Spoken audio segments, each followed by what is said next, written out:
আসসালামু আলাইকুম শিক্ষার্থীরা, আশা করি তোমরা খুবই ভালো আছো। আজকে আলোচনা করব উপাদ্য 17।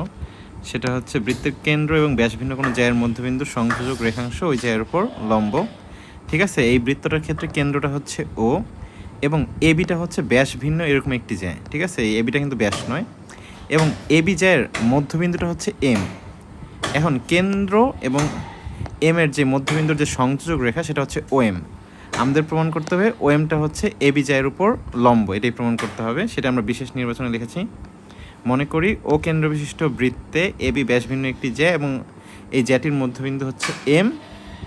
ও কমা এম যোগ করেছি, প্রমাণ করতে হবে যে ও এম লম্ব এবি। ঠিক আছে, এখন এখানে মেন কাজটাই হচ্ছে হলো আমরা যে এখানে অঙ্কনটা করব, ও আর এ যোগ করব, ও আর বি যোগ করব। ঠিক আছে, এরপরে আমাদের মেন কাজটাই হচ্ছে ও এ এম এবং ও বি এম এই দুটো ত্রিভুজ সর্বসম প্রমাণ করা। সর্বসম প্রমাণ করতে হলে আমাদের তিনটা জিনিস সমান প্রমাণ করতে হয়। কয়টা জিনিস প্রমাণ করতে হয়? তিনটা জিনিস সমান প্রমাণ করতে হয়। এখন সেই তিনটা জিনিস কী কী হতে পারে সেটা আমরা একটু দেখি। এখানে কিন্তু আমরা এটা লিখতে পারি যে ও এ আর ও বি পরস্পর সমান। ঠিক আছে, এটা আমরা চাইলেই লিখতে পারি। কেন ও আর ও বি পরস্পর সমান?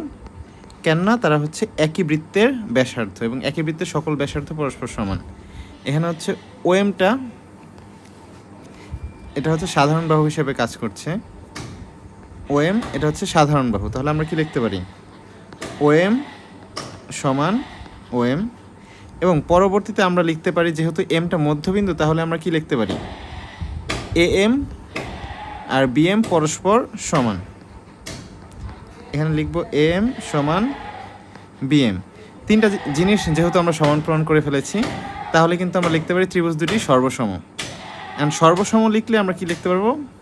সর্বসম লেখার পরে কিন্তু আমরা এই জিনিসটা লিখতে পারবো যে ও এম এ এবং ও এম বি এই কোণ দুটিও পরস্পর সমান। যেহেতু এটা একটা হচ্ছে সরল কোণ এবং কোণ দুটো পরস্পর সমান হবে, তার মানে কোণ দুটো পরস্পর কিন্তু এক সমকোণ হবে। ঠিক আছে, তাহলে কিন্তু বলতে পারি যে ও এম লম্ব এ বি। আশা করি এরকম যদি আরও ভিডিও পেতে চাও তাহলে তোমরা কমেন্টে জানাতে পারো।